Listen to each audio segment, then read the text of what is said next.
avez choisi vous-même. Et le sujet est peut-on éradiquer la corruption en RDC? Aujourd'hui, nous savons que la corruption, ça se parle partout. Il y a des ONG qui luttent contre cette corruption. Mais nous voulons savoir si vous, en tant que dirigeant de domaine de ces pays, si vous pouvez avoir des idées, donner vos idées qui vont nous permettre d'échanger, d'éradiquer cette corruption dans notre pays. Peut-on éradiquer la corruption en RDC? Sur ces, il y a ceux qui disent que nous ne pouvons pas le faire, il y a ceux qui disent que nous pouvons bien le faire. Alors il faut défendre leurs arguments aujourd'hui. Je commence par vous. Pourquoi nous ne pouvons pas éradiquer la corruption en RDC? Premièrement, nous disons que nous ne pouvons pas éradiquer la corruption en RDC parce que ça fait beaucoup plus de siècles que la corruption s'est implantée dans notre pays. Donc la corruption s'est enracinée ici au Congo et partout dans le monde. C'est impossible de le faire parce que si nous voulons éradiquer la corruption, nous ne pouvons pas le faire totalement. Il y a juste moyen de pouvoir écouter ce mouvement de la société, mais c'est impossible. Écouter les gens qui disent que c'est possible d'éradiquer la corruption. Merci beaucoup. Nous sommes pour éradiquer la corruption en RDC. Pour cela, nous avons vu quelques points pour éradiquer la corruption en RDC. Premièrement, nous allons commencer par l'évaluation de la nature et de l'étendue de la corruption. Pour éradiquer quelque chose, nous devons connaître le processus comme nous avons dit. Alors, dans notre pays, le Congo, nous devons d'abord commencer par connaître les points où se trouve vraiment la corruption. Nous devons savoir dans tel ou tel autre courant comment est organisée la corruption. Nous devons connaître les sources et les agents causaux de la corruption. Et nous allons passer à notre deuxième point qui s'appelle le renforcement des institutions judiciaires. Dans la plupart des cas, et dans notre grand pays, le Congo, les juges, à cause, suite à leur statut judiciaire, sont pris pour trancher le problème de corruption par leur jurisprudence et jurisprudence et punir les coupables. Donc, si nous renforçons nos juges de notre pays, sur le parce que Mme Confani avait dit que la corruption a deux formes. Il y a la corruption sur le plan social et la corruption sur le plan Elle a parlé des social, mais aussi au niveau des dirigeants. Au niveau des dirigeants. C'est pour cela que d'abord au niveau des dirigeants, nous devons renforcer nos institutions judiciaires. Tout ce qui appartient à l'État, nous devons connaître comment ça fonctionne premièrement et nous devons mettre des gens capables de se décider. Ça veut dire des gens qui sont capables de dire non ou non. Et troisièmement, nous allons maintenant passer au plan d'action contre la corruption. Au moment où nous avons fini de renforcer les institutions judiciaires, nous devons mettre les dirigeants, un peu comme des sous qui travaillent dans les entreprises de l'État. Pour contrôler tout ce qui se passe. Puisque avant d'aller dans les entreprises publiques, nous devons d'abord commencer dans les entreprises qui appartiennent à l'État. Puis après, nous allons mettre les autres personnalités dans les entreprises privées, comme les écoles privées, les hôpitaux et consorts. Puisque d'abord, on a des filiales plus de moyens privés que de l'État. Alors, nous devons disposer de ces personnalités-là pour contrer la corruption. Et comme nous avons fini, nous avons mis notre plan d'action, nous allons passer à notre dernier point qui s'appelle la protection des personnes qui dénoncent la corruption. Puisqu'il y a certaines personnes qui ne dénoncent pas la corruption parce qu'ils ont peur d'être décapités, tués ou quelque chose, ils ont peur qu'on leur fasse du mal. Alors nous devons disposer des méthodes qui vont faire à ce que si une personne arrive à dénoncer la corruption, que cette personne soit protégée. Mais à propos de ce qu'il a dit, je commence par dire que quand on comprend d'abord le mot éradiquer, on voit que le mot éradiquer, c'est supprimer complètement. Oui. Il a dit que non, ce n'est pas une maladie incurable. Pour moi, on ne peut pas éradiquer la corruption, puisque la corruption n'a pas commencé aujourd'hui, elle a commencé il y a longtemps. Si je me souviens bien, d'après mes recherches, depuis l'époque de Mobutu, tout ça a commencé jusqu'à nos jours. On le voit. Et la cause de la corruption, c'est la pauvreté. Pour moi, donc nous allons toujours rester pauvres et la corruption, nous ne pouvons pas l'éradiquer. Ce n'est pas forcément le cas, ce n'est pas que nous allons rester pauvres. Dans chaque pays, par exemple ici au Congo, il y a toujours les riches, les moyens et les pauvres. Et parmi les pauvres et les moyens, il y a toujours. Vous allez voir que même les riches arrivent toujours à commettre la corruption. Non, ils corrompent les pauvres. Sur ce, il faut que nous soyons riches pour éradiquer la corruption. C'est pas seulement forcément ça, parce que vous pouvez voir un riche et un autre riche. Ils se corrompent en fait. Oui. Merci. Moi, je me dis, de l'autre côté, on s'est dit qu'on veut bannir la corruption. Comment ça? Déjà, à partir de la définition, elle se définit comme une action de détournement contre la personne.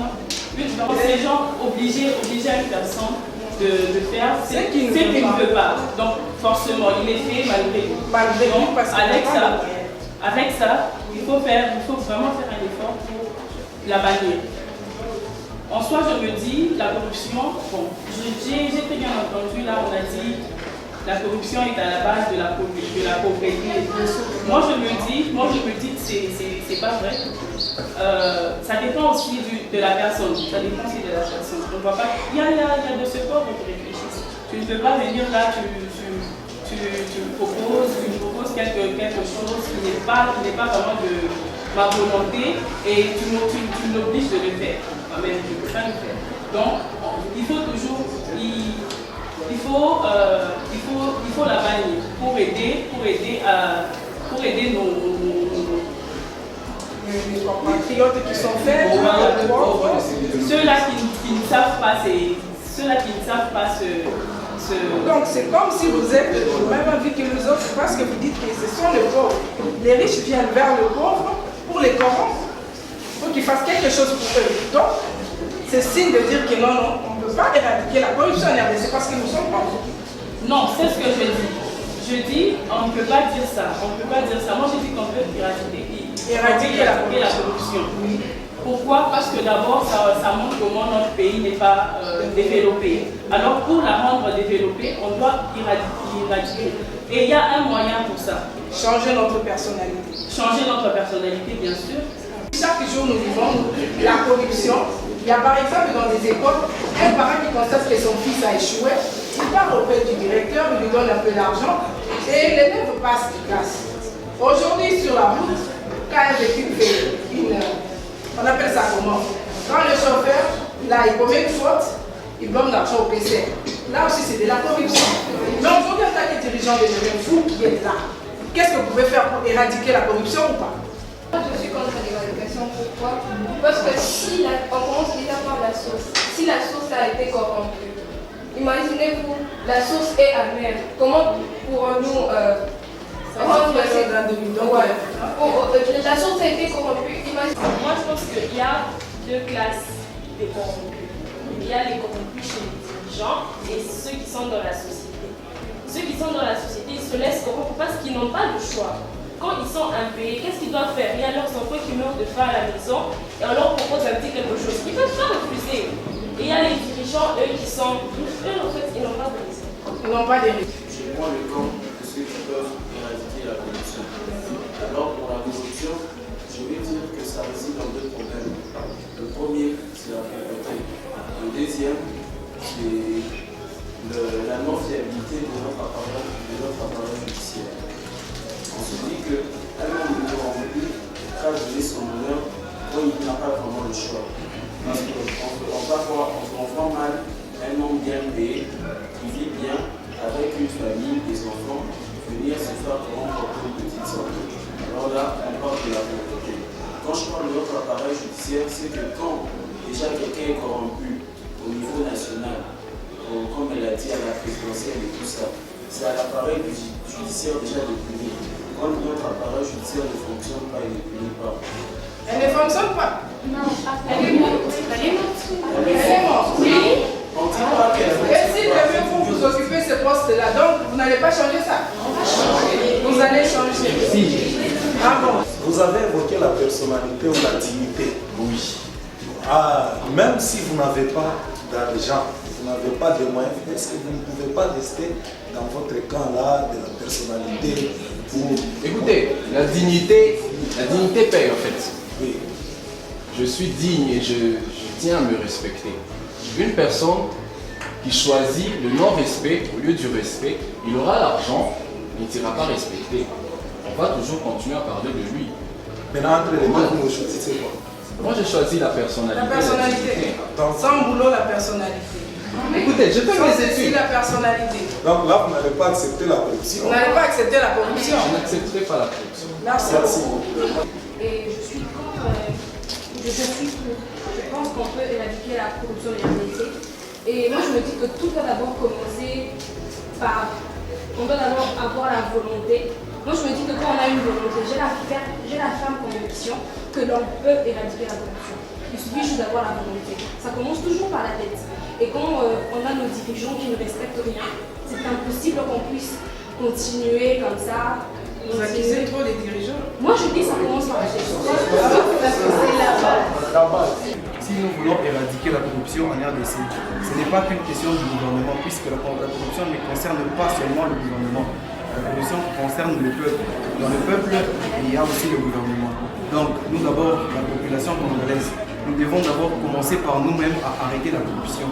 Si nous, la population, nous n'avons pas la corruption entre nous, parce que moi je fais comme en silence, et si nous n'avons pas la corruption entre nous, cette question va nous faire se lever, va nous faire révolter contre nos dirigeants, contre ceux qui nous dirigent, puisqu'on dit la voix du peuple, c'est la voix de Dieu.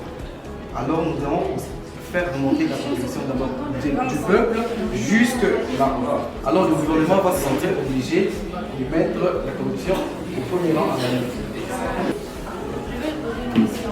Est-ce qu'au Congo, le peuple est vraiment écouté? Parce que on voit des gens qui se révoltent contre la corruption, mais après ils sont tués. Ce que nous devons savoir, il y a d'abord deux personnes. Il y a le corrupteur et le corrompu. Et on trouve ces deux personnalités dans toutes les couches de la société. Chez les riches, chez les moyens et chez les pauvres. Ce n'est pas seulement les dirigeants qui corrompent, même les dirigés aussi. Deuxièmement, la corruption, c'est difficile d'éradiquer, mais on peut la combattre. Nous devons savoir qu'il n'y a pas de société où la corruption n'existe pas. Il n'y en a pas. Même au ciel, le diable a tenté de corrompre Jésus. Le diable a tenté de corrompre Jésus. Si vous lisez la Bible, c'est pour vous dire qu'on peut combattre, mais on ne peut pas bannir la corruption. Il n'y a aucun remède pour éradiquer la corruption. Tout ce que nous pouvons faire, c'est surveiller la corruption de près, essayer de diminuer le taux de corruption, parce qu'eux-mêmes ont dit qu'on ne peut jamais avoir une chose sans son contraire. La corruption restera et sera toujours dans nos peuples et restera dans le pays. Moi, je dis que nous pouvons combattre la corruption, mais pas tout de suite. Là, tout de suite, tout ce que nous pouvons faire, c'est juste la sécurité. Car même chez nous, quand même dans les pays développés, ils n'arrivent toujours pas à la combattre. Parce que la souche de la corruption est dans la classe basique. Ce n'est pas chez nos dirigeants. C'est nous la population. C'est nous la population. Ah bon? Vu que nos dirigeants sont sortis de la population, c'est la population qui les a élus. Et si, quand ils étaient encore gens du peuple, ils étaient entourés de corruption, et si eux-mêmes pratiquaient cette même corruption-là, qu'ils soient présidents ou je ne sais quoi, ils continueront toujours à garder ça.